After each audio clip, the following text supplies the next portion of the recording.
أعوذ بالله من الشيطان الرجيم بسم الله الرحمن الرحيم الحمد لله رب العالمين والصلاة والسلام على سيد المرسلين أما بعد. Allah Tabarak wa Ta'ala says in His glorious book in Surah Al-Rum chapter 30 in verse 50, فانظر إلى آثار رحمة الله كيف يحيي الأرض بعد موتها إن ذلك لمحيي الموتى وهو على كل شيء قدير. So observe the effects of the mercy of Allah, how He gives life to the earth after it's lifeless. Indeed, that same one will give life to the dead, and He is over all things competent. Now the focus of my khutbah today, inshallah, is about the mercy of Allah, rahmah. It's an important topic because it's mentioned many times in the Quran, and it's a very special thing, and it's one of Allah's secrets. It's mentioned 114 times, and that tells us it is important. After all, Allah Tabaraka wa Ta'ala among His names is Ar-Rahman Ar-Rahim. It comes from Rahmah. So what is Allah's mercy? Rahmatullah. Is it the tranquility that a believer feels?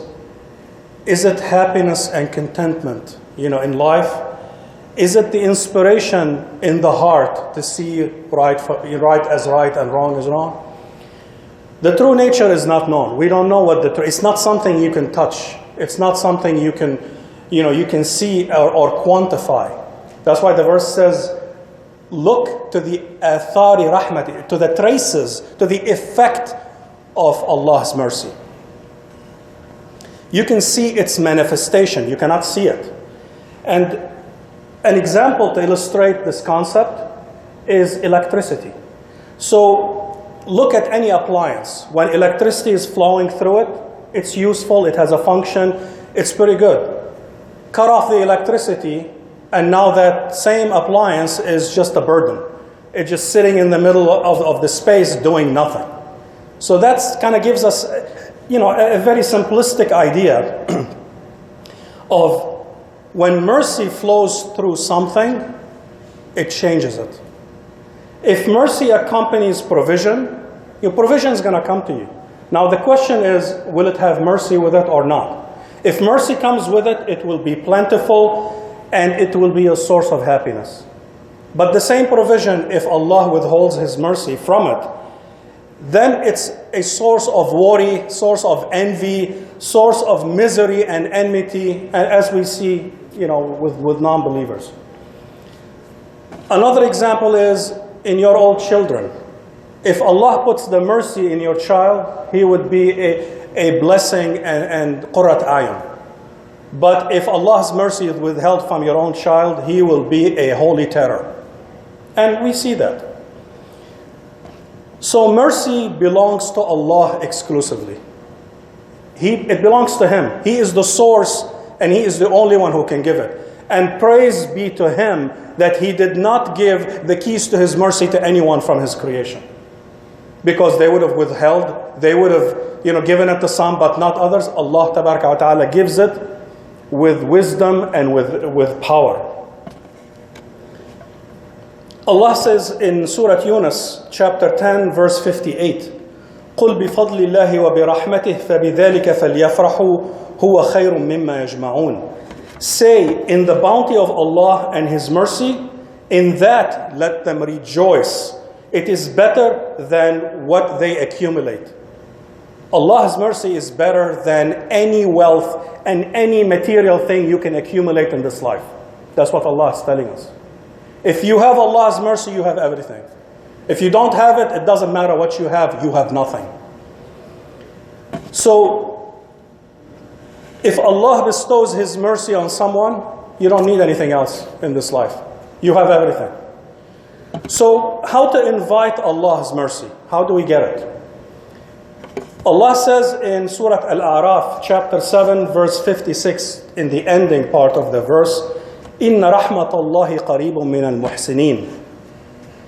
Indeed, the mercy of Allah is near the doers of good. Muhsin.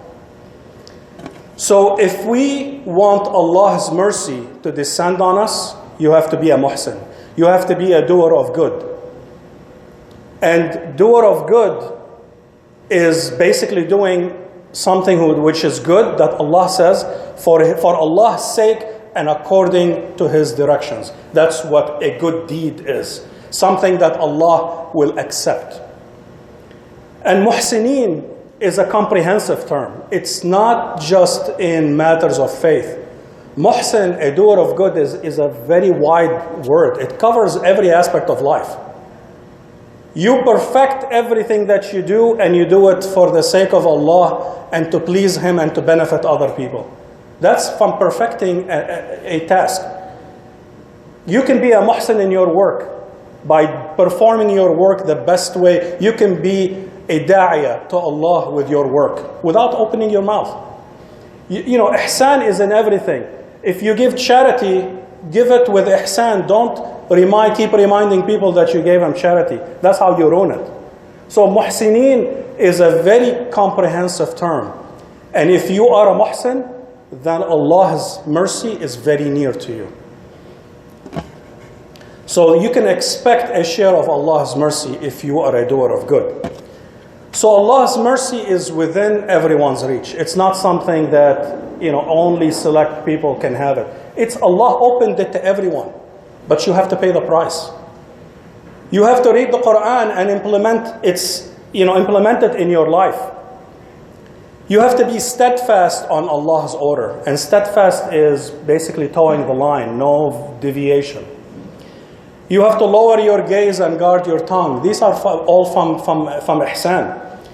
You have to be merciful to Allah's creation, not merciful to Muslims and be unmerciful to other non-Muslims. No, merciful to all of Allah's creation where it's due. You spend from whatever Allah gave you. That's part of ihsan. You come near to Allah with acts that He loves. If that's the price that you have to pay if you want Allah's mercy to descend on you and enrich your life. So I finish with this. Just remember that if Allah's mercy is in your life, you have it done. You don't need anything. Even a little bit will suffice you, and you do not need anything else. If that Allah's mercy is in your children, they will be the best children ever. If it's in your wife, she'll be the best wife ever. If it's in your work, in your body, you'll be healthy. Everything. That's why we have to seek it. And we have to seek it in ways that please Allah according to His directions and seeking His pleasure and His pleasure only. أقول قولي هذا واستغفر الله لكم فاستغفروه إنه الغفور الرحيم.